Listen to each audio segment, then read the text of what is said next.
নমস্কার বন্ধুরা, আশা করি সবাই ভালো আছেন, সুস্থ আছেন। আমিও ভালো আছি। আমি সুস্মিতা নতুন আবার একটা ভিডিওতে আপনাদেরকে স্বাগত জানিয়ে আর সঙ্গে নিয়ে আজকের ভিডিওটা শুরু করলাম। আসলে যেদিনই ভাবি যে সকাল সকাল ঘুম থেকে উঠে সংসারের সমস্ত কাজ কমপ্লিট করে হয় একটু বিশ্রাম নিব, না হলে একটু অন্য কাজ করব, কিন্তু সেই দিনই সব কিছু ওলটপালট হয়ে যায়। তো কেন বললাম এ কথা, ভিডিওটা দেখতে থাকুন, আশা করি বুঝতে পারবেন। তো এই যে ঘুম থেকে উঠেই কিন্তু ঝাড় দেওয়া আমার হয়ে গেছে আর চলে এসেছি এই যে ওয়ার্ড্রপগুলো একটু ক্লিন করে নিতে। আসলে কালকে রাত্রে কিন্তু আরশোলা মারা ওই হিট দিয়েছিলাম। তো বন্ধুরা, আমি যত রকম যা দিচ্ছি কিছুতেই আরশোলা মরছে না, মানে 2-3 দিন আসছে না, তারপরে আবার দেখছি চলে আসছে। তো এখন দেখছি যে খুব ছোট ছোট আরশোলা হয়েছে, তাই কালকে রাত্রে কিন্তু আমি হিট দিতে বাধ্য হয়েছিলাম। আর হিট দেওয়ার পরেই কিন্তু সব আরশোলা গোটা রান্নাঘরে মরে পড়ে আছে, আর এই ড্রয়ারটার মধ্যে কিন্তু ছোট ছোট আরশোলা পড়ে আছে। তো সেই জন্য কিন্তু এই ড্রয়ারটা ভালো করে ক্লিন করে নিলাম, মানে এর মধ্যে যা যা জিনিস ছিল ধুয়ে রেখেছিলাম সেগুলো জল ঝরিয়ে এই যে ট্রেটা পরিষ্কার করে ভালো করে তার মধ্যে কিন্তু সব কিছুই ঢুকিয়ে রেখে দিচ্ছি। তা না হলে কিন্তু আরশোলাকে একদমই কন্ট্রোল করতে পারছি না, মানে বুঝতেই পারছি না যে এত আরশোলা এই ড্রয়ারের মধ্যে ঢুকছে কি করে। তো যাই হোক, পরিষ্কার তো করতে হবে, এত আরশোলা দেখলে তো আর থাকতে পারা যায় না, বা নোংরাও করে বড্ড। তো সেই জন্য কিন্তু আমি প্রতি সপ্তাহে এখন একবার করে হিটও দিয়ে দিই, আর তার সঙ্গে তো আছে কর্পূর। তো কর্পূরও দেখছি 1-2 দিন একটু স্মেল থাকছে, তারপরে আর কিন্তু স্মেল থাকছে না। এখনকার যে কর্পূরগুলো বলতে গেলে স্মেলই বলে মানে কিছুই নেই, 1 দিন গন্ধ হচ্ছে তারপরে চলে যাচ্ছে কোথায়। তো তারপরে দেখলাম যে শুকনো লঙ্কা আমার ফুরিয়ে গেছে, আর এই বৃষ্টির দিনে শুকনো লঙ্কা বেশি এনে কৌটোর মধ্যে রাখলেও কিন্তু থাকতে চায় না, মানে কেমন যেন হয়ে যায়, ঝাল বলতে কিছুই থাকে না, আর কালো কালো হয়ে যায়। তো সেই জন্য আমি কিন্তু অল্প অল্প করে শুকনো লঙ্কা এনে রাখি, আর শেষ হয়ে গেলে তারপরে সেটাকে কৌটোর মধ্যে ভর্তি করে দিই। তো সে সকালে উঠেই সেই কাজটা আজকে সেরে নিচ্ছি, আর তারপরে কালকে রাত্রে যতটুকু বাসন মেজে ধুয়ে রেখেছিলাম জল ঝরানো হয়ে গেছে, শুকে গেছে মোটামুটি, সেটাও পরিষ্কার করে গুছিয়ে ড্রয়ারের মধ্যে রেখে দিলাম। তারপরে এই টপ কাউন্টারটাও একটু ক্লিন করব, তার সঙ্গে এই কলসিটাও একটু ক্লিন করব। আসলে 1 সপ্তাহ অন্তর কিন্তু এই কলসিটা আমার সাদা হয়ে যাচ্ছে পুরো, জল তো এতে রেখে খাওয়া হচ্ছে, তো তার জন্য দেখছি যে পুরো সাদা হয়ে গেছে। আর সাদা হয়ে গেলে কিন্তু দেখতে ভালো লাগে না, তো একটু ভেজা কাপড় করে মুছে দিলে কিন্তু আবার চকচকে হয়ে যায়। আর এখন বৃষ্টিকাল যদিও শুরু হয়ে গেছে, এতটা গরম নেই, মাঝে মাঝে গরম পড়ছে, আবার কিন্তু বৃষ্টি হলে ঠান্ডা একটু পড়ছে, তবে আমি কিন্তু এতেই জল খাচ্ছি, বেশ ভালোই লাগছে। তো সেই জন্য এটাকে কিন্তু তুলে দিনই, এর মধ্যে জল রেখেই খাওয়া দাওয়া চলছে। তো এই যে টপ কাউন্টারটা মুছতে এলেও কিন্তু দেখি যে আরশোলা যেখানে সেখানে ঘোরাঘুরি করছে, তো কি করব খুঁজেও পাই না। তো সেই জন্য মাঝে মাঝে আমাকে কিন্তু ওই হিট দিয়ে রাখতে হচ্ছে। আসলে আমাদের বাড়ির সাইডে ড্রেন আছে, পাইপলাইন আছে, আমার মনে হয় ওই ভিতর দিয়ে কিন্তু আরশোলা চলে আসে। তো আমার আগের দিনের ভিডিওতে কমেন্ট করেছিলে মিঠুর সিম্পল লাইফস্টাইল থেকে, মিঠু কমেন্ট করেছে, ভিডিও খুব ভালো হয়েছে, তবে প্রচণ্ড বাইরের আওয়াজ আসছে, সেই সাউন্ডটা মিউট করে দিলে শুনতে ভালো লাগতো। দেখলাম পুরো ভিডিওতেই সাউন্ড আছে, হয়তো ভুলে গেছো, রাগ করো না, এটা আমার নিজের মতামত জানালাম, অনেস্ট রিভিউ দিলাম, কারণ অনেক কষ্ট করে ভিডিওগুলো বানাতে হয়। না বন্ধু, কোনো রাগ করিনি, আসলে আমি এটা জেনে শুনেই দিয়েছিলাম।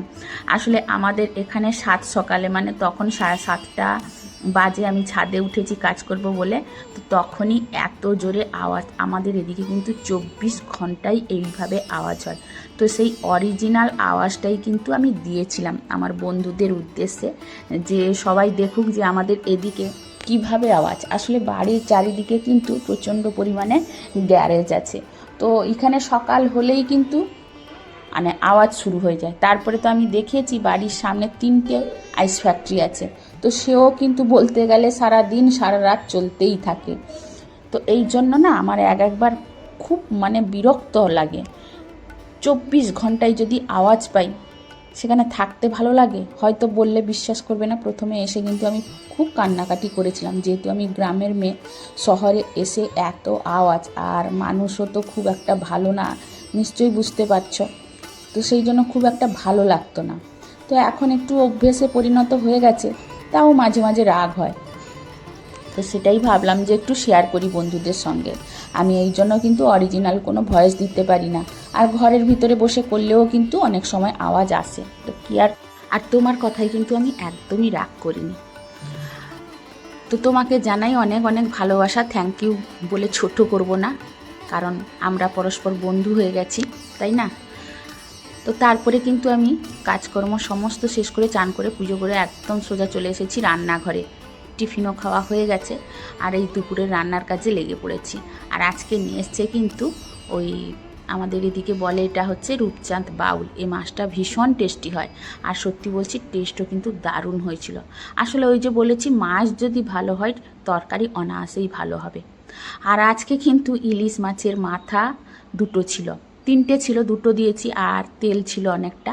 তো সেটা দিয়েই কিন্তু ওই কচু, আলু, বেগুন যা ছিল বাড়িতে ওইগুলো দিয়ে একটা চচ্চড়ি করেছি।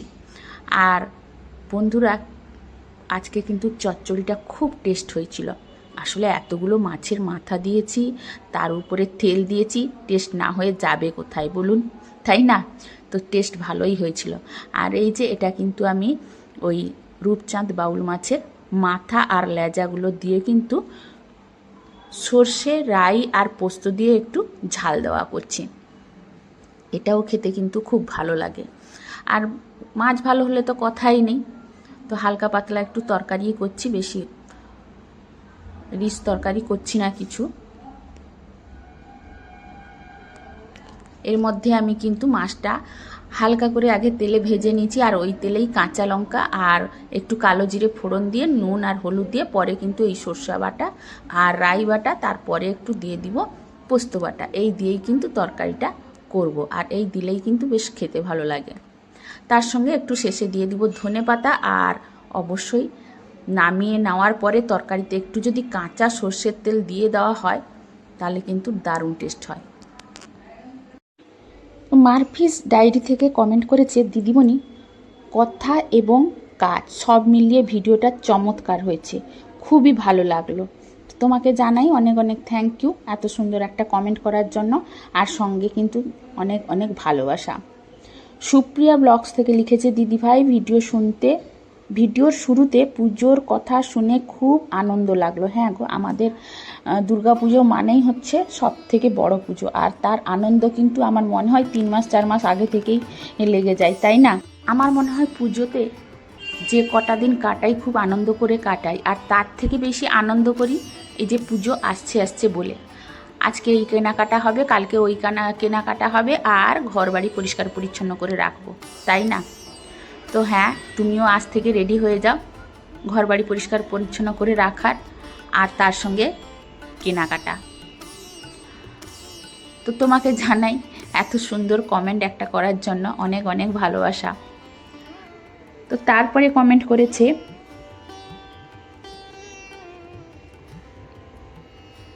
সম্পারে এত আগে থেকে করছো, দেখি আমিও ভাবছি আরম্ভ করব। হ্যাঁ হ্যাঁ, দেরি না করে আরম্ভ করে দাও, কারণ পুজো আর কটা দিন মাত্র মাঝখানে বাকি আছে।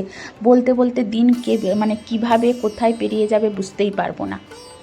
তো এই যে দেখুন, আপনাদের সঙ্গে কথা বলতে বলতে আমার কিন্তু ঝোলটা হয়ে গেছে, তারপরে বসিয়ে দিলাম। এটা কিন্তু আমি আমড়ার পোস্ত করছি, মানে আমড়া কেটে রেখেছিলাম, কড়াই তেল দিয়ে 5 ফোড়ন আর কাঁচা লঙ্কা ফোড়ন দিয়েই কিন্তু আমি আমড়াটা দিয়ে দিচ্ছি। তারপরে শেষে দিয়ে দিলাম নুন, হলুদ আর জল দিয়ে কিন্তু পোস্ত বাটাটা দিয়ে দিচ্ছি। তো ওইটা হতে হতে আমি এদিকে কিন্তু মেয়ের জন্য ভাত রেডি করে মাখিয়ে নিয়ে ওকে একটু খাইয়ে দিব, কারণ ওর আজকে কিন্তু পরীক্ষা শুরু হচ্ছে, তাই ওর জন্য ভাত মাখিয়ে ওকে খাইয়ে দিব।